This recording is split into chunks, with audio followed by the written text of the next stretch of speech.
रब आप रब दे जिवें आपां अमृत कहने हैं ना, अमृत छकिया है, इस तरह वो रब दे आप दा मतलब हुंदा है रब दा जल, रब दा अमृत। इस रबाब दा मतलब है रब आप, इहदे विचों रब दा अमृत बरसदा है, ये रबाब दा नाम है। और उस जमाने दे विच आम बंदा इनू चंगी तरह सुर विच नहीं सी वजा सकदा, कुछ विरले लोग सी जिहड़े तरीके नाल इनू वजा सकदे सी।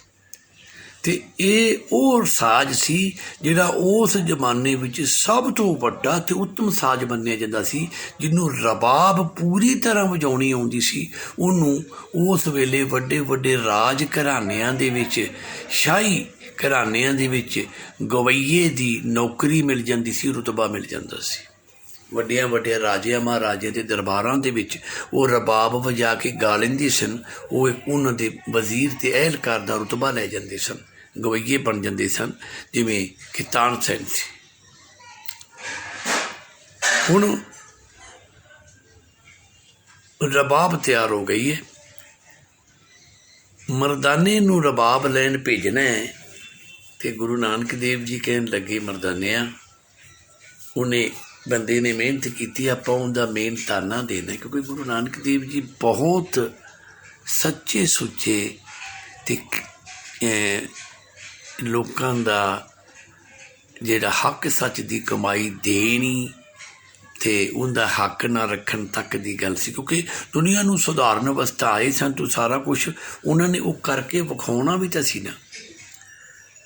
कहन लगे मरदानिया, बेबे कोलों कुछ पैसे लैके जाई, उनका मेहनताना देना है आपां। मरदाना बेबे कोल गया कि बन गई होनी है, रबाब ले आवां? उन्हें कहा हाँ ले आ। तो उन्हें कहा बेबे मैं उन्होंने कोई आपां मेहनताना भी देना है? हाँ देना है। भैन ने सब तो वड्डी रकम 7 रुपये दिते।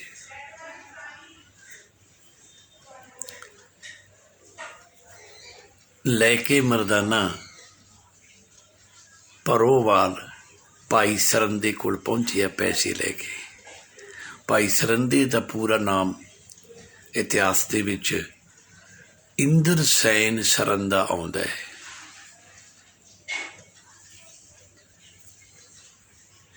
कि कोई फरंदा लिखते नहीं, कोई सरंदा लिखते नहीं, कोई साजां दे बनाउण करके उहदा साजां वर्गा नाम सी। किसी इतिहासकार ने फिरंदा लिखा है, किसी ने सरंदा लिखा है। सरंदा भी एक साज है। इस तरह तो इंद्रसैन फिरंदा या सरंदा समझ लो, उन्होंने को पहुँच गया। अपना दसिया है कि मैं मरदाना हाँ, किनू चाहिए रबाब? भाईया जयराम जी के घरों ये मैनू आया सी इहदा आर्डर। कहते जी गुरु नानक देव जी भाईया जी दे घरों बेबे नानकी जी दे भराता ने नानक जी, उन्होंने ये चाहिए तो मैं उन्होंने दे नाल हाँ, मैं रबाब वजावांगा ते उन्होंने रब दे गीत गाने ने। तन पाग करके बोले है भाई फिरंदा। कहंदा तुहाडा नाम की है? कहंदा जी मेरा नाम मरदाना है। कहंदे मरदाना जी मैनू तुसी उस नानक दे कोल लै जा सकदे हो? कहंदा जी क्यों नहीं। पहलां कहंदे आ तुसी आपदा मेहनताना दसो ते पैसे लो। कहंदा नहीं, मेरा मेहनताना ये है कि उस नानक दे विच अल्लाह दा नूर है। जदों ये आर्डर आया सी ना, जदों मैं इस साज नूं बना रहा था ना, तो मेरा मन कहंदा सी कि ये साज किसे इलाही नूर कोल जाएगा। मैनू पता नहीं किहदे कोल जाएगा, लेकिन मेरे अंदरों ये लगदा सी कि ये तेरे सारे जिन्ने भी अज तक तू सारी जिंदगी साज बना के वेचे ने ना, ये उन्हां सारे साजां नालों तेरा कीमती है। तेरी जून सौर जाएगी। तो तुसी किरपा करो मैनू नाल लैके चलो। कुछ इतिहासकार दसते ने कि नाल नहीं आया, कुछ दसते ने कि आया है। भाई मरदाना जी ਭਾਈ ਫਿਰੰਦਾ ਜੀ ਨੂੰ, ਇੰਦਰ ਸੈਨ ਫਿਰੰਦਾ ਜੀ ਨੂੰ ਨਾਲ ਲੈ ਕੇ ਵਾਪਸ ਆਏ। ਆਣ ਕੇ ਦੱਸ ਦਿੱਤਾ ਕਿ ਨਾਨਕ ਜੀ, ਕਿਉਂਕਿ ਗੁਰੂ ਨਾਨਕ ਦੇਵ ਜੀ ਮਹਾਰਾਜ ਨੇ ਹੁਣ ਮਨਾ ਕਰ ਦਿੱਤਾ ਸੀ ਭਾਈ ਮਰਦਾਨਾ ਨੂੰ ਕਿ ਤੂੰ ਹੁਣ ਮੈਨੂੰ ਜਜਮਾਨ ਨਹੀਂ ਕਹਿਣਾ, ਭਾਈ ਕਹਿਣਾ ਹੈ, ਜਾਂ ਮੇਰਾ ਨਾਨਕ ਨਾਂ ਲੈਣਾ ਹੈ, ਕਿਉਂਕਿ ਤੂੰ ਮੇਰੇ ਤੋਂ 10 ਸਾਲ ਤਾਂ ਵੱਡਾ ਹੈ, ਤੂੰ ਮੇਰਾ ਨਾਂ ਲੈ ਸਕਣਾ, ਤੂੰ ਮੇਰਾ ਵੱਡਾ ਭਰਾ ਹੈ, ਤੂੰ ਮੇਰਾ ਨਾਂ ਲੈ ਸਕਦਾ। ਔਰ ਜੋ ਹੁਕਮ ਸਤ ਬਚਨ ਕਰਕੇ ਭਾਈ ਮਰਦਾਨਾ ਮੰਨਿਆ ਕਰਦੇ ਸਨ। ਆ ਗਏ ਭਾਈ ਫਿਰੰਦਾ ਜੀ ਨੇ ਗੁਰੂ ਨਾਨਕ ਦੀ ਝੋਲੀ ਦੇ ਵਿੱਚ ਰਬਾਬ ਰੱਖ ਕੇ ਨਮਸਕਾਰ ਕੀਤਾ ਹੈ। ਵਡੇਰੀ ਦੀ ਉਮਰ ਦੇ ਸਨ। ਗੁਰੂ ਨਾਨਕ ਦੇਵ ਜੀ ਨੌਜਵਾਨ ਸਨ। ਕਹਿੰਦੇ ਇਹ ਕੀ ਸਤਿਕਾਰਯੋਗ?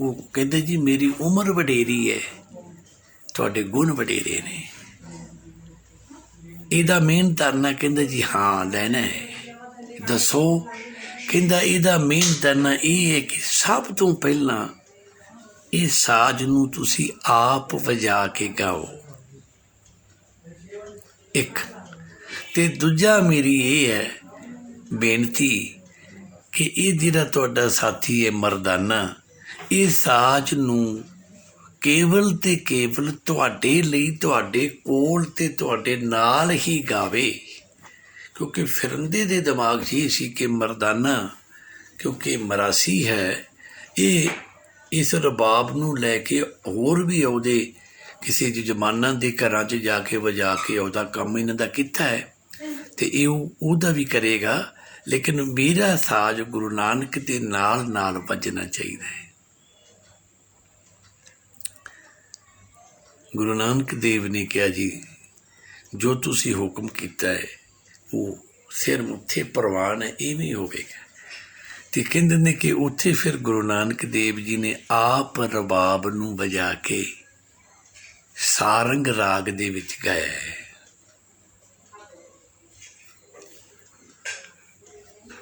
ਅਤੇ ਜਿਸ ਰੁੱਖ ਥੱਲੇ ਬਹਿ ਕੇ ਗਾਇਆ ਹੈ, ਉਸ ਰੁੱਖ ਦੇ ਪੱਤੇ ਪੱਤੇ ਦੇ ਵਿੱਚ ਕਹਿੰਦੇ ਨੇ ਕਿ ਉਸ ਵੇਲੇ ਉਸ ਅਲਾਹੀ ਰਸ ਆਇਆ ਹੈ। ਉਸ ਰੁੱਖ ਉੱਤੇ ਨਾਲ ਉੱਡਦੇ ਅੜਦੇ ਸਾਰੇ ਪੰਛੀ ਆ ਕੇ ਬੈਠੇ ਨੇ, ਉਹਨਾਂ ਗੁਰੂ ਨਾਨਕ ਦੇਵ ਜੀ ਮਹਾਰਾਜ ਵੱਲੋਂ ਗਾਏ ਹੋਏ ਉਸ ਸ਼ਬਦ ਦਾ ਆਨੰਦ ਮਾਣੇ। ਇਹ ਪਹਿਲਾ ਸੀ ਸ਼ਬਦ। ਭਾਈ ਸਰੰਦੇ ਨੇ ਕਿਹਾ ਕਿ ਮੇਰਾ ਜੀਵਨ ਸਫਲ ਹੋ ਗਿਆ ਕਿ ਮੈਂ ਇਹ ਮੇਰਾ ਸਾਜ਼ ਉਸ ਅੱਲਾ ਦੇ ਨੂਰ ਨੂੰ, ਉਸ ਅੱਲਾ ਦੇ ਫਕੀਰ ਨੂੰ ਜਿਹਦੇ ਵਿੱਚ ਅੱਲਾ ਦਾ ਨੂਰ ਹੈ, ਇਹ ਉਹਦੇ ਕੋਲ ਚਲਾ ਗਿਆ, ਮੇਰਾ ਤਾਂ ਜੀਵਨ ਸਫਲ ਹੋ ਗਿਆ ਹੈ। ਭਾਈ ਫਿਰੰਦਾ ਵਾਪਸ ਹੋਇਆ। ਉਸ ਤੋਂ ਬਾਅਦ ਗੁਰੂ ਨਾਨਕ ਦੇਵ ਜੀ ਭਾਈ ਮਰਦਾਨਾ ਜੀ ਸੁਲਤਾਨਪੁਰ ਦੇ ਵਿੱਚ ਕਈਆਂ ਥਾਵਾਂ 'ਤੇ ਬਾਰ-ਬਾਰ ਖੁੱਲ੍ਹੀਆਂ ਥਾਵਾਂ 'ਤੇ ਬਹਿ ਕੇ, ਵੇਈ ਨਦੀ ਦੇ ਕਿਨਾਰੇ 'ਤੇ ਬਹਿ ਕੇ ਇਹ ਕੀਰਤਨ ਕਰਿਆ ਕਰਦੇ ਸਨ, ਗਾਉਂਦੇ ਸਨ। ਭਾਈ ਮਰਦਾਨਾ ਜੀ ਨੂੰ ਕੁਛ ਪਿਛਲੇ ਭਗਤਾਂ ਦੀਆਂ, ਭਗਤ ਕਬੀਰ ਹੋਰਾਂ ਦੀਆਂ ਜਾਂ ਉਹਨਾਂ ਤੋਂ ਪਿੱਛੋਂ ਬਾਬਾ ਫਰੀਦ ਦੀਆਂ, ਇਹਨਾਂ ਦੀਆਂ ਕੁਝ ਧਾਰਮਿਕ ਬਾਣੀਆਂ ਯਾਦ ਸਨ, ਉਹ ਵੀ ਗਾਉਂਦੇ ਸਨ ਆਪ ਵੀ। ਲੇਕਿਨ ਗੁਰੂ ਨਾਨਕ ਦੇਵ ਜੀ ਜਦੋਂ ਕਹਿੰਦੇ ਸਨ ਕਿ ਮਰਦਾਨਿਆਂ ਰਬਾਬ ਸੁਰ ਕਰ, ਗੁਰਬਾਣੀ ਆਈ ਹੈ, ਉਦੋਂ ਇੱਕਦਮ ਰਬਾਬ ਵਜਾਉਣੀ, ਅਤੇ ਰਬਾਬ ਵਜਾਉਣੀ ਅਤੇ ਫਿਰ ਗੁਰੂ ਨਾਨਕ ਨੇ ਉਹ ਗਾਉਣਾ। ਉਹ ਕਿੰਨਾ ਕੁ ਚਿਰ ਗਾਉਣਾ, ਘੰਟਾ ਏ, 2 ਏ, ਉਹ ਚੀਜ਼ ਗਾਏ ਜਾਣੀ। ਅਤੇ ਉਸ ਤੋਂ ਬਾਅਦ ਗੁਰੂ ਨਾਨਕ ਦੇਵ ਜੀ ਮਹਾਰਾਜ ਸਮਾਧੀ 'ਚ ਚਲੇ ਜਾਣੇ, ਅਤੇ ਭਾਈ ਮਰਦਾਨਾ ਜਦੋਂ ਗਾਉਣ ਤੋਂ ਉਹਨਾਂ ਨੇ ਬੰਦ ਕਰ ਦੇਣਾ, ਅਤੇ ਉਹਨਾਂ ਤੋਂ ਪਿੱਛੇ ਹਟ ਕੇ ਕੁਛ ਚਿਰ ਥੋੜ੍ਹੀ ਦੂਰੀ 'ਤੇ ਪਿੱਛੇ ਜਾ ਕੇ ਜਾਂ ਆਰਾਮ ਨਾਲ ਬੈਠ ਜਾਣਾ ਜਾਂ ਫਿਰ ਖੜ੍ਹੇ ਹੋ ਜਾਣਾ। ਇੰਨਾ ਸਤਿਕਾਰ ਗੁਰੂ ਨਾਨਕ ਦੇਵ ਦਾ ਉਹ ਕਰਿਆ ਕਰਦੇ ਸਨ। ਇੱਥੇ ਹੀ ਘਟਨਾ ਵਾਪਰ ਗਈ ਵੇਈ ਨਦੀ 'ਚ ਜਦੋਂ ਗੁਰੂ ਨਾਨਕ ਦੇਵ ਜੀ ਚਲੇ ਗਏ। ਇੱਥੇ ਹੀ ਘਟਨਾ ਵਾਪਰੀ। ਗੁਰੂ ਨਾਨਕ ਦੇਵ ਜੀ ਨੇ 13 ਤੋਲਿਆ ਸੁਲਤਾਨਪੁਰ ਸ਼ਹਿਰ ਦੀਆਂ ਸਾਰੀਆਂ ਘਟਨਾਵਾਂ ਨੇ। ਉਸ ਤੋਂ ਬਾਅਦ ਗੁਰੂ ਨਾਨਕ ਦੇਵ ਜੀ ਮਹਾਰਾਜ ਜੀ ਦੀ ਸ਼ਾਦੀ ਹੋ ਗਈ। ਇੱਥੇ ਗੁਰੂ ਨਾਨਕ ਦੇਵ ਜੀ ਮਹਾਰਾਜ ਜੀ ਦੇ ਘਰ ਬੱਚੇ ਹੋਏ, 2 ਬੇਟੇ। ਵੇਈ ਨਦੀ 'ਚ ਗਏ। ਵੇਈ ਨਦੀ 'ਚ ਜਦੋਂ ਬਾਹਰ ਆਏ, ਉਸ ਵੇਲੇ ਮਰਦਾਨੇ ਨੂੰ ਕਹਿਣ ਲੱਗੇ ਕਿ ਮਰਦਾਨੇ ਨੂੰ 3-4 ਦਿਨ ਬਾਅਦ ਇਹ ਵਾਪਰਿਆ। ਤੇ ਫਿਰ ਬਾਹਰ ਆਇਆਂ ਨੂੰ ਮਰਦਾਨੇ ਨੇ ਨਮਸਕਾਰ ਕੀਤਾ। ਪਹਿਲਾਂ ਭਾਈ ਮਰਦਾਨਾ ਜੀ ਭਾਈ ਜੀ ਕਹਿੰਦੇ ਸਨ ਜਾਂ ਨਾਨਕ ਜੀ ਕਹਿੰਦੇ ਸਨ, ਕਿਉਂਕਿ ਜਜਮਾਨ ਕਹਿਣ ਤੋਂ ਗੁਰੂ ਨਾਨਕ ਦੇਵ ਜੀ ਨੇ ਮਨਾ ਕਰ ਦਿੱਤਾ ਸੀ। ਪਰ ਹੁਣ ਜਦੋਂ ਇਹ ਵੇਈ ਤੋਂ ਬਾਹਰ ਆਏ ਨੇ ਤੇ ਫਿਰ ਭਾਈ ਮਰਦਾਨਾ ਨੇ ਨਮਸਕਾਰ ਕਰਕੇ ਤੇ ਉਸ ਦਿਨ ਤੋਂ ਫਿਰ ਇਹ ਲਫ਼ਜ਼ ਨਾਲ ਜੋੜ ਲਿਆ ਬਾਬਾ। ਗੁਰੂ ਨਾਨਕ ਦੇਵ ਜੀ ਨੂੰ ਸਭ ਤੋਂ ਪਹਿਲਾਂ ਬਾਬਾ ਭਾਈ ਮਰਦਾਨਾ ਜੀ ਨੇ ਕਿਹਾ ਹੈ, ਕਿਉਂਕਿ ਇਹ ਲਫ਼ਜ਼ ਮੁਸਲਮਾਨਾਂ ਵਿੱਚ ਪ੍ਰਚਲਿਤ ਹੋਇਆ ਹੈ। ਸਿੱਖਾਂ ਤੇ ਹਿੰਦੂਆਂ ਵਿੱਚ ਅੱਜ ਵੀ ਗੁਰੂ ਨਾਨਕ ਦੇਵ ਜੀ ਕਿਹਾ ਜਾਂਦਾ ਹੈ। ਅੱਜ ਵੀ ਅੱਜ ਕੀ ਹੈ ਜੀ? ਗੁਰੂ ਨਾਨਕ ਦੇਵ ਜੀ ਦਾ ਪ੍ਰਕਾਸ਼ ਪੁਰਬ ਹੈ। ਸੁਲਤਾਨਪੁਰ ਦੇ ਲੋਕ ਅੱਜ ਵੀ ਗੁਰੂ ਨਾਨਕ ਦੇਵ ਜੀ ਦੀ ਸ਼ਾਦੀ ਦੀ ਉਹ ਦਿਨ ਮਨਾਉਂਦੇ ਨੇ। ਅੱਜ ਇਹ ਨਗਰ ਕੀਰਤਨ ਕਿੱਥੇ ਜਾ ਰਿਹਾ ਜੀ? ਇਹ ਜੀ ਗੁਰੂ ਨਾਨਕ ਦੇਵ ਜੀ ਮਹਾਰਾਜ ਜੀ ਦੀ ਸ਼ਾਦੀ ਦਾ ਦਿਨ ਮਨਾ ਰਹੇ ਨੇ। ਇਹ ਸੁਲਤਾਨਪੁਰ ਤੋਂ ਬਟਾਲਾ ਸ਼ਹਿਰ ਜਾ ਰਿਹਾ ਹੈ। ਗੁਰੂ ਨਾਨਕ ਦੇਵ ਜੀ ਦੀ ਸ਼ਾਦੀ ਦੀ ਜਿਸ ਤਰ੍ਹਾਂ ਬਰਾਤ ਗਈ ਸੀ ਨਾ, ਉਸ ਤਰ੍ਹਾਂ ਗੁਰੂ ਗ੍ਰੰਥ ਸਾਹਿਬ ਜੀ ਦੇ ਛਤਰ ਛਾਇਆ ਦੇ ਹੇਠ ਇਹ ਨਗਰ ਕੀਰਤਨ ਬਟਾਲੇ ਪਹੁੰਚੇਗਾ। ਲੇਕਿਨ ਮੁਸਲਮਾਨ ਲੋਕ ਅੱਜ ਵੀ ਬਾਬਾ ਨਾਨਕ ਕਹਿੰਦੇ ਨੇ। ਸਾਨੂੰ ਵੇਖ ਕੇ ਕਈ ਵਾਰੀ ਉਹ ਕਹਿ ਦਿੰਦੇ ਨੇ ਗੁਰੂ ਬਾਬਾ ਨਾਨਕ। ਬਾਬਾ ਜ਼ਰੂਰ ਕਹਿੰਦੇ ਨੇ, ਗੁਰੂ ਬਾਬਾ ਨਾਨਕ, ਕਿਉਂਕਿ ਮਰਦਾਨੇ ਦੀ ਸਾਂਝ ਕਰਕੇ ਇਸ ਸਾਂਝੇ ਪੀਰ ਨੂੰ, ਇਸ ਸਾਂਝੇ ਗੁਰੂ ਨੂੰ, ਇਸ ਸਾਂਝੇ ਪੈਗੰਬਰ ਨੂੰ ਦੁਨੀਆ ਨੇ ਸਤਿਕਾਰ ਦਿੱਤਾ ਹੈ। ਪ੍ਰਸਿੱਧ ਇਤਿਹਾਸਕਾਰ ਡਾਕਟਰ ਜੌਨਸਨ ਲਿਖਦਾ ਹੈ ਕਿ ਦੁਨੀਆ ਦੇ ਵਿੱਚ ਬੜੇ ਪੀਰ, ਪੈਗੰਬਰ, ਧਾਰਮਿਕ ਆਗੂ ਆਏ ਨੇ ਜਿਨ੍ਹਾਂ ਨੇ ਬੜੇ ਵੱਡੇ ਧਰਮ ਸਥਾਪਿਤ ਕੀਤੇ ਨੇ, ਪਰ ਉਹ ਸਾਰੇ ਦੇ ਸਾਰੇ ਆਪਦੇ ਧਰਮ ਤੱਕ ਸੀਮਿਤ ਹੋ ਕੇ ਰਹਿ ਗਏ। ਜੇ ਕੋਈ ਇੱਕ ਐਸਾ ਪੈਗੰਬਰ ਹੈ ਜਿਹਨੂੰ ਦੁਨੀਆ ਦੇ ਸਾਰੇ ਧਰਮਾਂ ਦੇ ਲੋਕ ਅੱਜ ਵੀ ਸਤਿਕਾਰ ਦੇ ਰਹੇ ਨੇ, ਤੇ ਉਹ ਕੇਵਲ ਤੇ ਕੇਵਲ ਗੁਰੂ ਨਾਨਕ ਦੇਵ ਹੈ। ਉਹ ਕੇਵਲ ਤੇ ਕੇਵਲ ਬਾਬਾ ਨਾਨਕ ਹੈ, ਕਿਉਂਕਿ ਬਾਬੇ ਨਾਨਕ ਨੇ ਸਾਰਿਆਂ ਨੂੰ ਗੱਲ ਨਾਲ ਲਾਇਆ ਹੈ।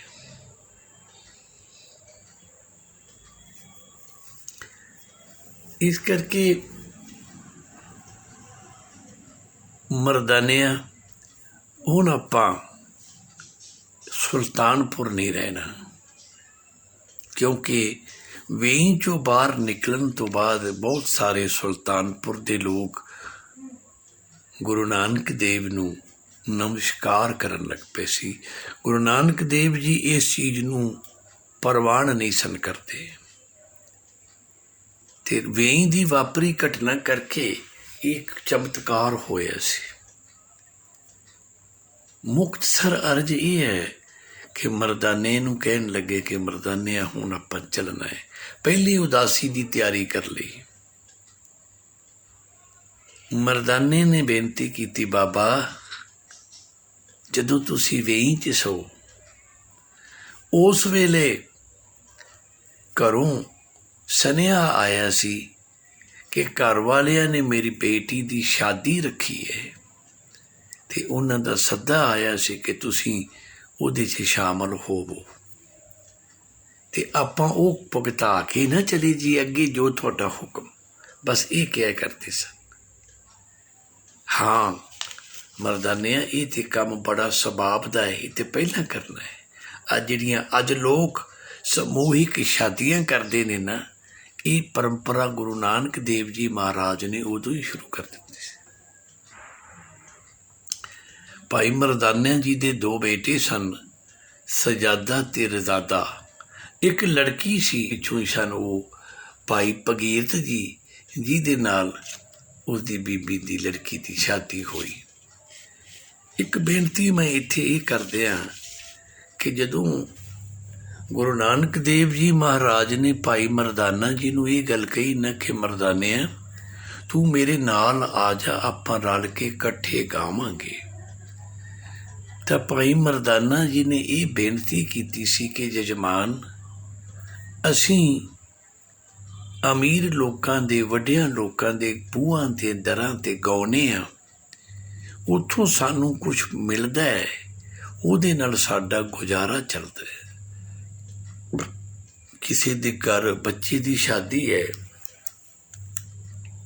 ਕਿਸੇ ਦੇ ਘਰ ਲੜਕਾ ਹੋਇਆ ਹੈ, ਕਿਸੇ ਦੀ ਫਸਲ ਆਉਂਦੀ ਹੈ, ਉਹਨਾਂ ਦੀਆਂ ਫਸਲਾਂ ਦੇ ਖਲਵਾੜਿਆਂ 'ਤੇ ਉੱਥੇ ਜਾ ਕੇ ਉਹਨਾਂ ਲੋਕਾਂ ਦੀਆਂ ਉਸਤਤ ਗਾਈਆਂ ਜਾਂਦੀਆਂ ਨੇ ਅਤੇ ਉਹਨਾਂ ਵੱਲੋਂ ਸਾਨੂੰ ਗੁੜ, ਚਾਵਲ, ਅਨਾਜ, ਕੋਈ ਲੀੜੇ ਕੱਪੜਾ ਖੁਸ਼ੀ ਵਿੱਚ ਦਿੱਤਾ ਜਾਂਦਾ, ਜਿਸ ਨਾਲ ਸਾਡਾ ਗੁਜ਼ਾਰਾ ਚੱਲਦਾ ਹੈ। ਅਸੀਂ ਮਰਾਸੀ ਲੋਕ ਹਾਂ, ਅਸੀਂ ਡੂਮ ਲੋਕ ਹਾਂ, ਅਸੀਂ ਸੋਹਲੇ ਗਾਉਂਦੇ ਹਾਂ, ਉਹ ਗਾਉਂਦੇ ਹਾਂ ਅਤੇ ਸਾਡੇ ਘਰ ਦੀ ਰੋਟੀ ਚੱਲਦੀ ਹੈ। ਅਤੇ ਗੁਰੂ ਨਾਨਕ ਦੇਵ ਜੀ ਮਹਾਰਾਜ ਨੇ ਕਿਹਾ ਸੀ ਕਿ ਮਰਦਾਨਿਆ, ਇਹ ਦੁਨਿਆਵੀ ਲੋਕ ਨੇ, ਇਹਨਾਂ ਦੁਨਿਆਵੀ ਲੋਕਾਂ ਦੇ ਘਰਾਂ ਵਿੱਚ ਗਾ ਕੇ ਤੁਸੀਂ ਰੋਟੀ ਚਲਾ ਲੈਂਦੇ ਹੋ। ਜੇ ਉਸ ਸੱਚੇ ਪਾਤਸ਼ਾਹ, ਉਸ ਰੱਬ ਦੇ ਲਈ ਗਾਓਗੇ ਤੇ ਭਲਾ ਤੈਨੂੰ ਰੋਟੀ ਦੀ ਕੋਈ ਟੋਟ ਆਵੇਗੀ। ਹੁਣ ਇਹ ਤੇ ਰੱਬ ਦੀਆਂ ਗੱਲਾਂ ਬਾਬਾ ਜਾਣੇ, ਮਰਦਾਨੇ ਨੂੰ ਤਾਂ ਸਮਝ ਨਾ ਆਈ। ਅਸਲ ਵਿੱਚ ਅਸੀਂ ਕਈ ਵਾਰੀ ਕਹਿੰਦੇ ਹਾਂ ਕਿ ਇਹ ਮਰਾਸ਼ੀ ਲਫ਼ਜ਼ ਨਹੀਂ ਜੀ, ਇਹ ਲਫ਼ਜ਼ ਹੈ ਮਰਾਸੀ। ਮਰਾਸੀ ਅਰਬੀ ਫਾਰਸੀ ਵਿੱਚ ਮਰੂਸੇ ਤੋਂ ਵਿਗੜ ਕੇ ਬਣਦਾ ਹੈ। ਜਿਸ ਤਰ੍ਹਾਂ ਕਿ ਪੰਜਾਬੀ ਦੇ ਵਿੱਚ ਅਸੀਂ ਕਹਿ ਦਿੰਦੇ ਹਾਂ ਕਿ ਇਹਨਾਂ ਦਾ ਜਿਹੜਾ ਕੁਰਸੀਨਾਮੇ ਦੇ ਵਿੱਚ ਕਈ ਵਾਰੀ ਦਾਦੇ ਪੜਦਾਦੇ, ਉਹਦੇ ਦਾਦੇ, ਫਿਰ ਉਹਦੇ ਦਾਦੇ, 3-4 ਪੀੜ੍ਹੀਆਂ ਦਾ ਰਿਕਾਰਡ ਹੁੰਦਾ ਹੈ ਕੁਰਸੀਨਾਮੇ 'ਚ। ਇਸੇ ਤਰ੍ਹਾਂ ਉਰਦੂ, ਅਰਬੀ ਅਤੇ ਫਾਰਸੀ ਦੇ ਵਿੱਚ ਉਸੇ ਨੂੰ ਹੀ ਮਰੂਸਾ ਕਿਹਾ ਜਾਂਦਾ ਹੈ। ਮਰੂਸੇ ਵਿੱਚ ਵੀ 3-4 ਪੀੜ੍ਹੀਆਂ ਦਾ ਰਿਕਾਰਡ ਹੁੰਦਾ ਹੈ।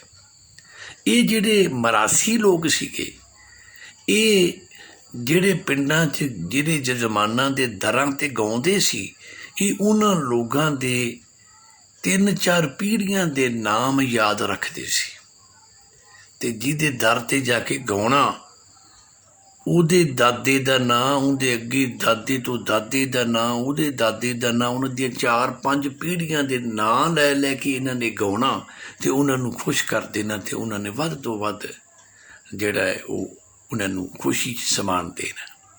ਤਾਂ ਕਈ ਵਾਰੀ ਇਹ ਹੁੰਦਾ ਸੀ ਕਿ ਕਿਸੇ ਨੂੰ ਆਪਦੇ ਦਾਦੇ ਦੇ ਦਾਦੇ ਦਾ ਨਾਂ ਨਹੀਂ ਪਤਾ ਅਤੇ ਉਹ ਕਹਿ ਦਿੰਦਾ ਸੀ ਕੋਈ ਗੱਲ ਨਹੀਂ, ਆਪਣੇ ਡੂਮ ਨੂੰ ਪੁੱਛ ਲੈਂਦੇ ਹਾਂ, ਸ਼ਾਮ ਨੂੰ ਘਰ ਆ ਜਾਏਗਾ, ਉਹਨੂੰ ਪੁੱਛ ਲਾਂਗੇ ਵੀ ਮੇਰੇ ਦਾਦੇ ਦੇ ਦਾਦੇ ਦਾ ਕੀ ਨਾਮ ਸੀ।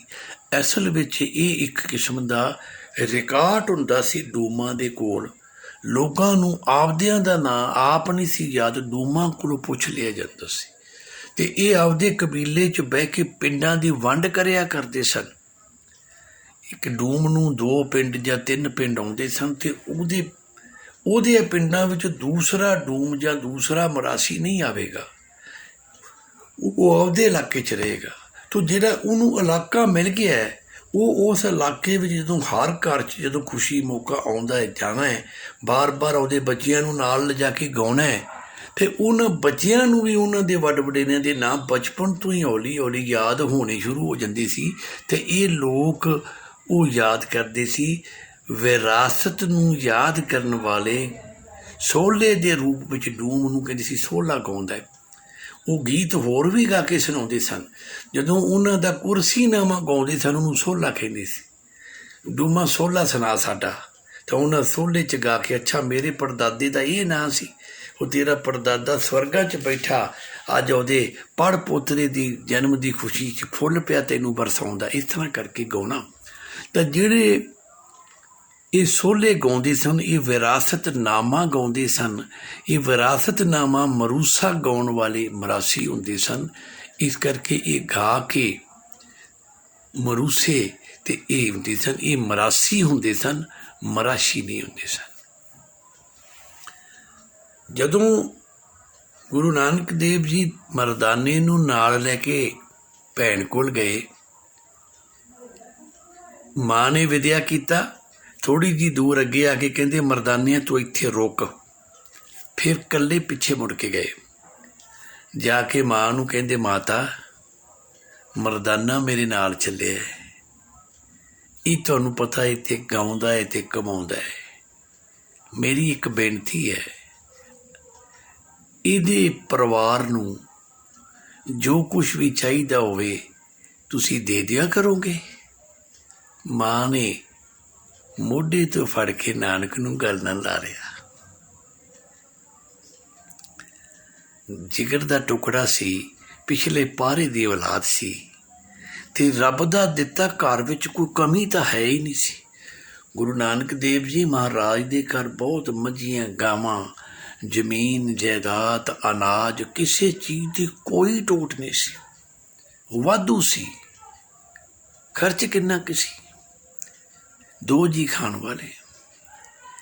ਉਹ ਕਹਿਣ ਲੱਗੀ ਹੈ ਮੇਰੇ ਬੇਟੇ ਤੂੰ ਚਿੰਤਾ ਨਾ ਕਰ, ਤੂੰ ਚੰਗਾ ਕੀਤਾ ਮੈਨੂੰ ਦੱਸ ਚੱਲਿਆ। ਮਰਦਾਨਾ ਕੀ ਕਮਾ ਲੈਂਦਾ ਸੀ, ਉਹਦਾ ਪਰਿਵਾਰ ਖੁਸ਼ੀ ਰਹੇਗਾ, ਤੂੰ ਚਿੰਤਾ ਨਾ ਕਰ, ਉਸ ਤੋਂ ਦੂਣਾ ਤੀਣਾ ਕਰ ਦਿਆਂਗੇ ਆਪਾਂ। ਮਾਂ ਨੂੰ ਫਿਰ ਨਮਸਕਾਰ ਕਰਕੇ ਫਿਰ ਤੁਰਿਆ ਹੈ। ਅੱਗੇ ਗਿਆ ਮਰਦਾਨਿਆਂ ਤੇਰੇ ਘਰ ਜਾਣਾ ਹੈ। ਘਰ ਗਏ, ਜਾ ਕੇ ਫਿਰ ਮਿਲੇ, ਮਾਤਾ ਲੱਖੋ ਨੂੰ ਨਮਸਕਾਰ ਕੀਤਾ। ਕਹਿੰਦੇ ਮਰਦਾਨੇ ਨੇ ਆਪਦੀ ਮਾਂ ਨੂੰ ਨਮਸਕਾਰ ਕੀਤਾ। ਉੱਥੇ ਗੁਰੂ ਨਾਨਕ ਦੇਵ ਜੀ ਨੇ ਕਿਹਾ ਮਾਤਾ ਲੱਖੋ ਨੂੰ ਕਿ ਮਾਤਾ ਮੈਂ ਘਰ ਕਹਿ ਆਇਆ, ਤੁਹਾਨੂੰ ਕਿਸੇ ਚੀਜ਼ ਦੀ, ਰਾਸ਼ਨ ਦੀ, ਦੁੱਧ ਦੀ, ਕੱਪੜੇ ਦੀ, ਕਿਸੇ ਚੀਜ਼ ਦੀ ਵੀ ਲੋੜ ਹੋਵੇਗੀ ਤੇ ਤੁਸੀਂ ਮੇਰੇ ਘਰੋਂ ਮੇਰੀ ਮਾਤਾ ਕੋਲੋਂ ਲੈ ਲੈਣਾ ਹੈ। ਉਹ ਕਹਿੰਦੇ ਵੇਖੋ ਜਜਮਾਨ ਦਿੰਦੇ ਨੇ ਕਿ ਨਹੀਂ। ਕਹਿੰਦੇ ਨਹੀਂ, ਮਾਂ ਨੇ ਹਾਂ ਕਰ ਦਿੱਤੀ ਹੈ, ਤੁਸੀਂ ਜਾ ਕੇ, ਤੁਹਾਨੂੰ ਮਾਂ ਆਪ ਵੀ ਸੱਦ ਕੇ ਕਹੇਗੀ ਤੇ ਤੁਸੀਂ ਜਦੋਂ ਜਾਓਗੇ ਤੁਹਾਨੂੰ ਸਭ ਕੁਛ ਮਿਲ ਜਾਏਗਾ। ਹੁਣ ਜਦੋਂ ਉਸ ਪਰਿਵਾਰ 'ਚੋਂ ਸਭ ਕੁਛ ਮਿਲਣਾ ਸ਼ੁਰੂ ਹੋਇਆ ਤੇ ਭਾਈ ਮਰਦਾਨੇ ਦੇ ਪਰਿਵਾਰ ਵਿੱਚ ਵੀ ਖੁਸ਼ਹਾਲੀ ਪਰਤ ਗਈ। ਨਹੀਂ ਤਾਂ ਕਦੀ ਦਿਨ ਚੰਗੇ ਲੱਗਦੀ ਸੀ, ਕਦੀ ਮਾੜੇ ਵੀ ਲੱਗ ਜਾਂਦੇ ਸੀ। ਹੁਣ ਜਿੰਨੀ ਕੁ ਲੋੜ ਹੁੰਦੀ ਹੈ ਉਨੀ ਕੁ, ਬੜੇ ਸਬਰ ਵਾਲਾ ਪਰਿਵਾਰ ਸੀ, ਜਿੰਨੀ ਕੁ ਲੋੜ ਸੀ ਪਰਿਵਾਰ ਦੀ ਉਨਾ ਕੁ ਸਮਾਨ ਉਹਨਾਂ ਕੋਲੋਂ ਲੈ ਆਉਂਦੇ ਸੀ, ਉਹਨਾਂ ਨੂੰ ਕੋਈ ਕਮੀ ਨਹੀਂ ਸੀ, ਉਹ ਦੇ ਦਿੰਦੇ ਸੀ। ਵਧੀਆ ਗੁਜ਼ਾਰਾ ਚੱਲ ਰਿਹਾ ਸੀ। ਲੜਕੀ ਦੀ ਸ਼ਾਦੀ ਦੀ ਸਾਰੀ ਤਿਆਰੀ ਜਿਹੜੀ ਕੀਤੀ, ਉਹਦੇ ਵਿੱਚ ਵੀ ਗੁਰੂ ਨਾਨਕ ਦੇਵ ਜੀ ਮਹਾਰਾਜ ਜੀ ਦੇ ਪਰਿਵਾਰ ਵੱਲੋਂ ਵੱਡਾ ਯੋਗਦਾਨ, ਕਿਉਂਕਿ ਕੰਨਿਆਦਾਨ ਸੀ ਨਾ, ਉਹਦੇ 'ਚ ਪਾਇਆ ਗਿਆ ਸੀ। ਲੜਕੀ ਦੀ ਸ਼ਾਦੀ ਕਰਨ ਤੋਂ ਬਾਅਦ ਆਪਦੇ ਘਰ ਟੋਰ ਕੇ ਭਾਈ ਮਰਦਾਨਾ ਗੁਰੂ ਨਾਨਕ ਦੇਵ ਜੀ ਮਹਾਰਾਜ ਜੀ ਦੇ ਨਾਲ ਪਹਿਲੀ ਉਦਾਸੀ ਨੂੰ ਰਵਾਨਾ ਹੋ ਗਏ। ਗੁਰੂ ਨਾਨਕ ਦੇਵ ਜੀ ਮਹਾਰਾਜ ਦੇ ਨਾਲ ਉਦਾਸੀਆਂ ਦੇ ਵਿੱਚ ਬਹੁਤ ਸਾਰੀਆਂ ਸਾਖੀਆਂ ਨੇ। ਉਹ ਕੋਡੇ ਰਾਖਸ਼ ਦੀ ਹੈ, ਮਲਿਕ ਭਾਗੋ ਦੀ ਹੈ, ਵਲੀ ਕੰਧਾਰੀ ਦੀ ਹੈ, ਬਹੁਤ ਸਾਰੀਆਂ ਇਸ ਤਰ੍ਹਾਂ ਦੀਆਂ, ਜਗਨਨਾਥਪੁਰੀ ਦੀਆਂ ਇਸ ਤਰ੍ਹਾਂ ਦੀਆਂ ਬਹੁਤ ਸਾਖੀਆਂ ਨੇ। ਉਹ ਗੁਰੂ ਨਾਨਕ ਦੇਵ ਜੀ ਦੇ ਜੀਵਨ ਦੇ ਨਾਲ ਚੱਲਦੀਆਂ ਨੇ ਔਰ ਅਸੀਂ ਬਾਰ-ਬਾਰ ਉਹ ਸਾਖੀਆਂ ਸੁਣੀਆਂ ਨੇ। ਔਰ ਮੇਰਾ ਖਿਆਲ ਕਿ ਸਾਰਿਆਂ ਨੂੰ ਹੀ, ਸਾਰੀ ਗੁਰੂ ਕੀ ਸੰਗਤ ਨੂੰ ਉਹ ਸਾਖੀਆਂ ਮੇਰਾ ਖਿਆਲ ਜਦੋਂ ਤੱਕ ਕਿ ਚੰਗੀ ਤਰ੍ਹਾਂ ਯਾਦ ਨੇ। ਤੇ ਜੇ ਉਹ ਇੱਕ ਸਾਖੀ ਸੁਣਾਈਏ ਜਾਂ ਦੂਸਰੀ ਸੁਣਾਵਾਂਗੇ ਤੇ ਬੜਾ ਲੰਮਾ ਸਮਾਂ ਚਾਹੀਦਾ ਹੈ। ਆਪਾਂ ਕੇਵਲ ਭਾਈ ਮਰਦਾਨੇ ਦੇ ਜੀਵਨ ਦੀ ਗੱਲ ਕਰਨੀ ਹੈ। ਭਾਈ ਮਰਦਾਨਾ ਜੀ ਨਾਲ ਗਏ ਨੇ। ਇੱਕ ਪ੍ਰੀਖਿਆ ਹੋਈ ਹੈ ਜਦੋਂ ਮੱਕੇ ਦੀ ਸਾਖੀ ਆਪ ਜਾਣਦੇ ਹੋ। ਮਰਦਾਨੇ ਦਾ ਧਰਮ ਹੈ, ਲੇਕਿਨ ਉਹਦੇ ਵਿੱਚ ਜਿਵੇਂ ਕੁਛ ਵਾਪਰਿਆ, ਬਾਬੇ ਨਾਨਕ ਨੇ ਮਰਦਾਨੇ ਨੇ ਸਿਰ ਮੱਥੇ ਪ੍ਰਵਾਨ ਕੀਤਾ ਹੈ। ਮਰਦਾਨੇ ਦਾ ਰੱਬ, ਮਰਦਾਨੇ ਦਾ ਖੁਦਾ ਗੁਰੂ ਨਾਨਕ ਦੇਵ ਹੈ, ਉਹਦੇ ਲਈ ਸਭ ਕੁਛ ਉਹ ਹੈ। ਇਸ ਤਰ੍ਹਾਂ ਕਰਦੇ ਆ ਖੱਟੀਆਂ ਮਿੱਠੀਆਂ ਯਾਦਾਂ ਦੇ ਵਿੱਚ ਜ਼ਿੰਦਗੀ ਦੇ ਲਗਭਗ 55-56 ਸਾਲ ਗੁਰੂ ਨਾਨਕ ਦੇਵ ਜੀ ਮਹਾਰਾਜ ਜੀ ਦੇ ਨਾਲ ਸੇਵਾ ਨਿਭਾਈ ਹੈ। ਫਿਰ ਸਮਾਂ ਆਇਆ ਇਸ ਧਰਤੀ ਤੋਂ, ਇਸ ਦੁਨੀਆ ਤੋਂ ਰੁਖਸਤ ਹੋਣ ਦਾ। ਹੁਣ ਇੱਥੇ ਵੱਖ ਵੱਖ ਰਾਹਾਂ ਆਉਂਦੀਆਂ ਨੇ ਕਿ ਭਾਈ ਮਰਦਾਨਾ ਜੀ ਬਗਦਾਦ ਵਿੱਚ ਚੜ੍ਹਾਈ ਕਰ ਗਏ ਅਤੇ ਉੱਥੇ ਗੁਰੂ ਨਾਨਕ ਦੇਵ ਜੀ ਮਹਾਰਾਜ ਜੀ ਨੇ ਇਹਨਾਂ ਨੂੰ ਇਹਨਾਂ ਦੇ ਧਰਮ ਦੇ ਮੁਤਾਬਕ ਸਪੁਰਦੇ ਖਾਕ ਕੀਤਾ, ਦਫਨਾਇਆ ਹੈ। ਬਗਦਾਦ ਰੇਲਵੇ ਸਟੇਸ਼ਨ ਦੇ ਲਾਗੇ ਉੱਥੇ ਕਹਿੰਦੇ ਨੇ ਕਿ ਮਜ਼ਾਰ ਬਣਿਆ ਹੈ ਭਾਈ ਮਰਦਾਨੇ ਦਾ। ਕੁਛ ਕੁ ਇਤਿਹਾਸਕਾਰਾਂ ਨੇ ਇਸ ਚੀਜ਼ ਨੂੰ ਅੱਗੇ ਜਾ ਕੇ ਜੋੜਿਆ ਕਿ ਇਹ ਗੁਰੂ ਜਿਸ ਟਾਈਮ ਭਾਈ ਮਰਦਾਨਾ ਜੀ ਦੀ ਇੱਥੋਂ ਚੜ੍ਹਾਈ ਕਰਦੇ ਨੇ, ਭਾਈ ਮਰਦਾਨਾ ਜੀ ਇਸ ਦੁਨੀਆ ਤੋਂ ਰੁਖਸਤ ਹੁੰਦੇ ਨੇ, ਇਹ ਸਮਾਂ ਗੁਰੂ ਨਾਨਕ ਦੇਵ ਜੀ ਮਹਾਰਾਜ ਜੀ ਦੀ ਆਪਦੀ ਲਾਈਫ ਹਿਸਟਰੀ ਦੇ ਮੁਤਾਬਕ ਇਹ ਸਮਾਂ ਕਰਤਾਰਪੁਰ ਸਾਹਿਬ ਦਾ ਸਮਾਂ ਹੈ। ਇਸ ਸਮੇਂ ਗੁਰੂ ਨਾਨਕ ਦੇਵ ਜੀ ਮਹਾਰਾਜ ਕਰਤਾਰਪੁਰ ਸਨ। ਜਿਹੜੇ ਸਮੇਂ ਦੇ ਵਿੱਚ ਭਾਈ ਮਰਦਾਨਾ ਜੀ ਦਾ ਇੰਤਕਾਲ ਹੁੰਦਾ ਹੈ, ਉਸ ਸਮੇਂ ਗੁਰੂ ਨਾਨਕ ਦੇਵ ਜੀ ਮਹਾਰਾਜ ਜਿਹੜੇ ਨੇ 1534 ਨੂੰ ਇਹ ਕਰਤਾਰਪੁਰ ਸਾਹਿਬ ਸਨ। ਸਮਾਂ ਆਇਆ, ਬਿਮਾਰ ਹੋਏ, ਕਹਿਣ ਲੱਗੇ ਬਾਬਾ ਬਸ ਜਿੰਨੀ ਕਿ ਸੇਵਾ ਮੈਨੂੰ ਉਸ ਅੱਲਾ ਨੇ ਹਿੰਮਤ ਦਿੱਤੀ, ਸਰ ਬਣ ਆਈ, ਮੈਂ ਤੇਰੇ ਨਾਲ ਨਿਭਾ ਦਿੱਤੀ, ਮੇਰੀ ਇੰਨੀ ਕਿ ਸੇਵਾ ਪ੍ਰਵਾਨ ਕਰੀ। ਬਸ ਹੁਣ ਮੈਨੂੰ ਵਿਦਿਆ ਕਰ ਆਪਦੇ ਹੱਥਾਂ ਦੇ ਨਾਲ। ਕਹਿਣ ਲੱਗੇ ਮਰਦਾਨਿਆ ਹੁਕਮ ਕਰ, ਤੈਨੂੰ ਇਹ ਭਾਣਾ ਹੈ। ਅੱਗੇ ਉਹਦੀ ਜ਼ਿੰਦਗੀ ਦੇ ਵਿੱਚ ਆਪਾਂ ਇਕੱਠੇ ਜਦੋਂ ਰਹੇ ਸਾਂ ਨਾ, ਇਹ ਰਬਾਬ ਦੀਆਂ ਜਿਹੜੀਆਂ ਤੰਦਾਂ ਕਈ ਵਾਰੀ ਟੁੱਟਦੀਆਂ ਸੀ, ਤੂੰ ਗੱਢਦਾ ਸੈਂ, ਜੋੜਦਾ ਸੈਂ, ਕੱਸਦਾ ਸੈਂ, ਪਰ ਅੱਜ ਜਿਹੜੀ ਤੰਦ ਟੁੱਟੇਗੀ ਨਾ, ਇਹ ਨਾ ਤੂੰ ਕੱਸ ਸਕਣਾ ਮਰਦਾਨਿਆ ਤੇ ਨਾ ਮੈਂ ਕੱਸ ਸਕਣਾ।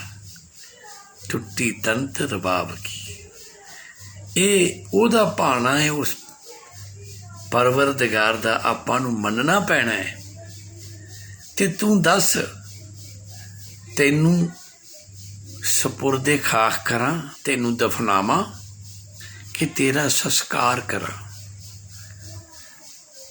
ਭਾਈ ਮਰਦਾਨਾ ਕਹਿਣ ਲੱਗੇ ਬਾਬਾ ਮੈਂ ਇਸ ਹੱਡੀਆਂ ਦੇ ਪਿੰਜਰ ਵਿੱਚ, ਇਸ ਮਾਸ ਦੇ ਤਾਬੂਤ ਵਿੱਚ, ਇਸ ਕਬਰ ਵਿੱਚ ਫਸਿਆ ਹੋਇਆ ਸਾਂ ਤੇ ਮੈਨੂੰ ਤੂੰ ਆਪਦੇ ਨਾਲ ਜੋੜ ਕੇ ਤੇ ਇਸ ਕਬਰ ਵਿੱਚੋਂ ਮੈਨੂੰ ਤੂੰ ਕੱਢ ਲਿਆ ਤੇ ਹੁਣ ਮੈਨੂੰ ਮਿੱਟੀ ਦੀ ਕਬਰ ਵਿੱਚ ਦਫਨ ਕਰੇਂਗਾ, ਕਿਉਂਕਿ ਇਸਲਾਮ ਦੇ ਵਿੱਚ ਦਫਨ ਕੀਤਾ ਜਾਂਦਾ ਹੈ ਤੇ ਕਿਆਮਤ ਕੇ ਰੋਜ਼ ਉਹਦਾ ਹਿਸਾਬ ਹੋਏਗਾ। ਇਸ ਤਰ੍ਹਾਂ ਦੀ ਕੁਛ ਉਹਨਾਂ ਦੀ ਪਰਿਭਾਸ਼ਾ ਹੈ, ਇਸਲਾਮਿਕ ਥਿਊਰੀ ਹੈ। ਤੇ ਇਸ ਮਿੱਟੀ ਨੂੰ ਬਲਦੀ ਹੋਈ ਅੱਗ ਤੇ ਜਲਾਏਂਗਾ, ਜਿਹੜੀ ਇਹ ਦੇਹੀ ਤੇਰੇ ਨਾਲ ਚੱਲਦੀ ਰਹੀ, ਇਹ ਤੇਰੇ ਸਾਹਮਣੇ ਜਦੋਂ ਸੜੇਗੀ ਤੈਨੂੰ ਚੰਗਾ ਲੱਗੇਗਾ। ਗੁਰੂ ਨਾਨਕ ਦੇਵ ਜੀ ਕਹਿੰਦੇ ਨੇ ਕਿ ਗੁਰੂ ਨਾਨਕ ਦੇਵ ਜੀ ਵੀ ਅੱਖਾਂ ਭਰ ਗਏ, ਕਿਉਂਕਿ ਬੜੇ ਨਰਮ ਦਿਨ ਸਨ ਗੁਰੂ ਨਾਨਕ ਦੇਵ ਜੀ। ਗੁਰੂ ਨਾਨਕ ਦੇਵ ਜੀ ਤੇ ਜਦੋਂ ਜਾਂਦੇ ਸਨ ਨਾ, ਤੇ ਦੁਖੀਆਂ ਦਾ ਦੁੱਖ ਵੇਖ ਕੇ ਰੋ ਪਿਆ ਕਰਦੇ ਸਨ। ਜਦੋਂ ਗੁਰੂ ਨਾਨਕ ਦੇਵ ਜੀ ਨੇ ਬਾਬਰ ਦੇ ਹਮਲੇ ਤੇ ਗਾਇਆ ਨਾ, ਏਥੀ ਮਾਰ ਪਈ ਕੁਰਲਾਨੇ ਤੈਂ ਪੀ ਦਰਦ ਨ ਆਇਆ, ਤੇ ਉੱਥੇ ਵੀ ਗੁਰੂ ਨਾਨਕ ਦੇਵ ਸ਼ਮ ਸ਼ਮ ਕਰਦੇ ਰੋਏ ਨੇ ਜਦੋਂ ਉਹਨਾਂ ਨੇ ਇਹ ਸ਼ਬਦ ਗਾਇਆ ਹੈ।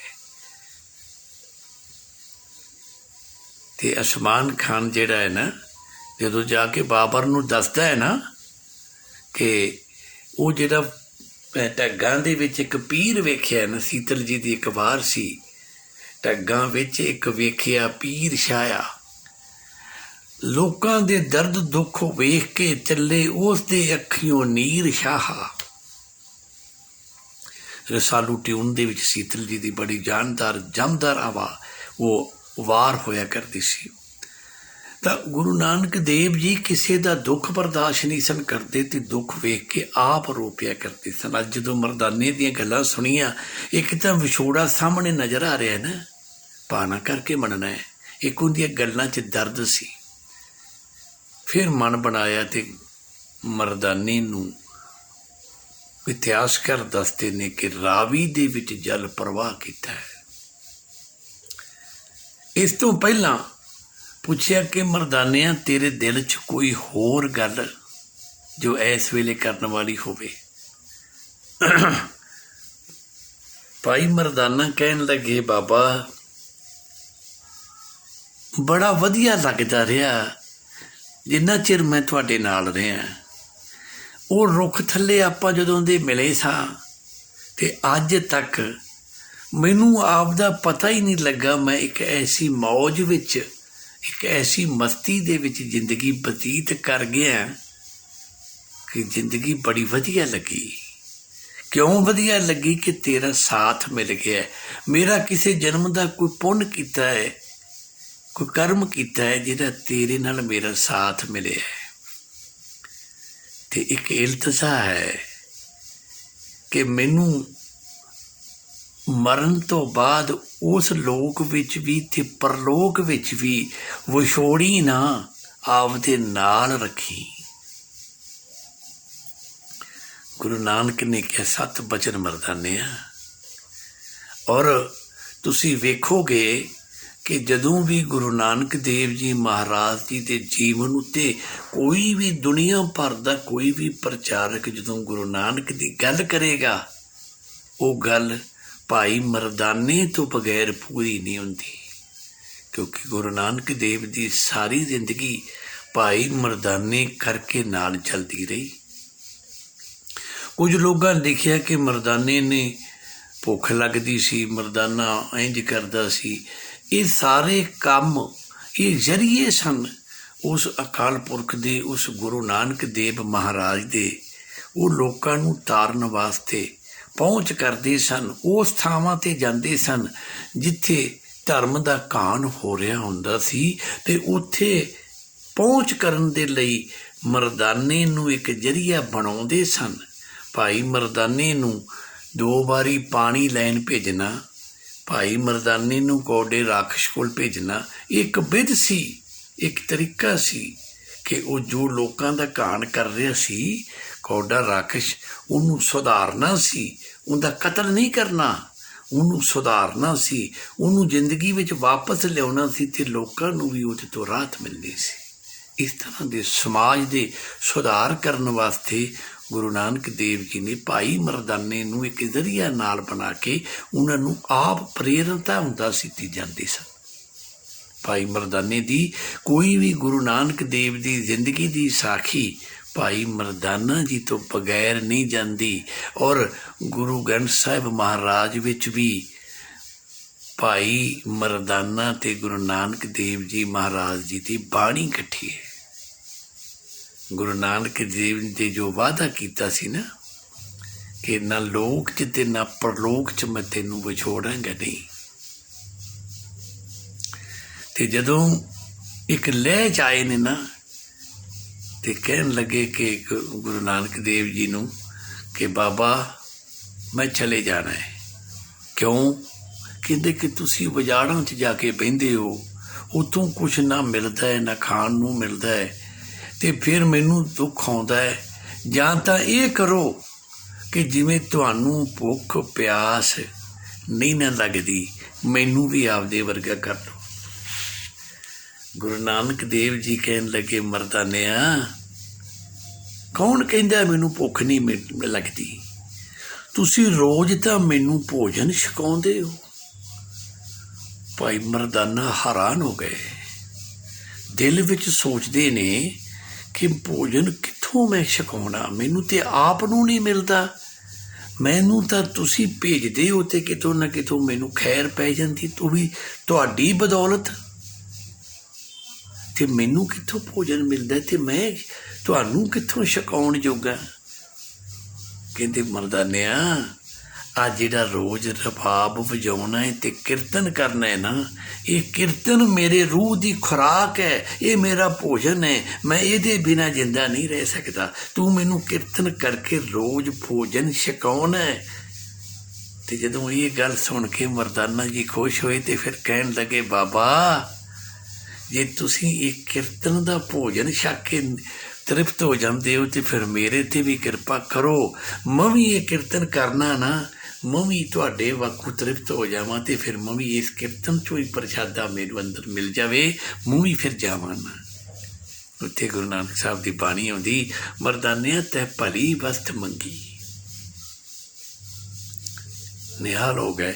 ਭਾਈ ਮਰਦਾਨਾ ਵੀ ਗੁਰੂ ਨਾਨਕ ਦੇਵ ਜੀ ਮਹਾਰਾਜ ਜੀ ਦੇ ਨਾਲ 56 ਸਾਲ ਭਗਤੀ ਕਰਕੇ ਇੱਕ ਬਹੁਤ ਵੱਡੇ ਮਹਾ ਤਪਸਵੀ ਮਹਾਂਪੀਰ ਨੇ।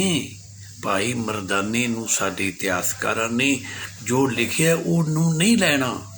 ਭਾਈ ਮਰਦਾਨਾ ਵੀ ਬਹੁਤ ਬਹੁਤ ਬਹੁਤ ਸਤਿਕਾਰਯੋਗ ਨੇ, ਬਹੁਤ ਸਤਿਕਾਰਯੋਗ ਨੇ। ਉਹ ਵੀ ਇੱਕ ਉੱਚ ਦੇ ਪੀਰ ਨੇ। ਉਹਨਾਂ ਨੇ ਵੀ 50 ਸਾਲ ਜ਼ਿੰਦਗੀ, ਜਦ ਕਿ ਸਾਰੀ ਜ਼ਿੰਦਗੀ ਤਪੱਸਿਆ ਤੇ ਭਗਤੀ ਕੀਤੀ। ਅੰਤਲੇ ਸਮੇਂ ਗੁਰੂ ਨਾਨਕ ਦੇਵ ਜੀ ਮਹਾਰਾਜ ਜੀ ਨੇ ਆਪਣੀ ਗੋਦੀ ਵਿੱਚ ਭਾਈ ਮਰਦਾਨੇ ਦਾ ਸਿਰ ਰੱਖਿਆ। ਕਹਿੰਦੇ ਕਿ ਕੋਈ ਹੋਰ ਗੱਲ, ਕਹਿੰਦੇ ਕਿ ਮੈਨੂੰ ਆਪਦੇ ਤੋਂ ਵਿਛੋੜੀ ਨਾ ਲੋਕ 'ਚ ਨਾ ਪਰਲੋਕ 'ਚ। ਕਹਿੰਦੇ ਕਿ ਨਹੀਂ, ਤੇਰਾ ਸਾਡਾ ਸਾਥ ਸਦਾ ਰਹੇਗਾ। ਹੋਰ ਕੋਈ ਗੱਲ? ਕਹਿੰਦੇ ਇੱਕ ਗੱਲ ਹੋਰ ਹੈ। ਦੱਸੋ ਭਾਈ ਮਰਦਾਨਾ? ਕਹਿੰਦੇ ਜਦੋਂ ਆਪਾਂ ਉਸ ਰੁੱਖ ਥੱਲੇ ਪਹਿਲੀ ਵਾਰੀ ਮਿਲੇ ਸਨ ਤੇ ਤੁਸੀਂ ਮੇਰੇ ਨਾਲ ਕਰਾਰ ਕੀਤਾ ਸੀ ਕਿ ਭਾਈ ਮਰਦਾਨਾ ਤੁਸੀਂ ਮੇਰੇ ਨਾਲ ਆਓ, ਆਪਾਂ ਇਕੱਠੇ ਗਾਵਾਂਗੇ। ਆਪਾਂ ਇਕੱਠਿਆਂ ਨੇ ਗਾਇਆ, ਪਰ ਅੱਜ ਮੈਂ ਗਾਉਣ ਯੋਗ ਨਹੀਂ ਰਿਹਾ। ਅੱਜ ਤੁਸੀਂ ਕੱਲਿਆਂ ਨੇ ਗਾਉਣਾ ਹੈ ਤੇ ਮੈਂ ਸੁਣਨਾ ਹੈ।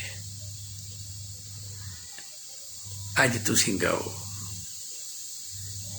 ਤੇ ਕਹਿੰਦੇ ਨੇ ਕਿ ਗੁਰੂ ਨਾਨਕ ਦੇਵ ਜੀ ਮਹਾਰਾਜ ਗੋਦ ਵਿੱਚ ਸਿਰ ਰੱਖੀ ਭਾਈ ਮਰਦਾਨਾ ਜੀ ਸੁਣ ਰਹੇ ਨੇ ਤੇ ਗੁਰੂ ਨਾਨਕ ਦੇਵ ਜੀ ਮਹਾਰਾਜ ਜੀ ਨੇ ਸ਼ਬਦ ਗਾਇਆ ਹੈ। ਸੁਣਦਿਆਂ ਸੁਣਦਿਆਂ ਪੌਰ ਉੱਡ ਗਿਆ। ਮਰਦਾਨਾ ਜੀ ਰੁਖਸਤ ਹੋ ਗਏ। ਉਸ ਤੋਂ ਬਾਅਦ ਉਹਨਾਂ ਦੇ ਸਰੀਰ ਨੂੰ ਜਲ ਪ੍ਰਵਾਹ ਕੀਤਾ ਗਿਆ। ਬਾਅਦ ਵਿੱਚ ਉਹਨਾਂ ਦੇ ਨਿਮਿਤ ਫਿਰ ਸਾਰਿਆਂ ਨੂੰ ਸੱਦਿਆ ਗਿਆ, ਜਿਹਦੇ ਵਿੱਚ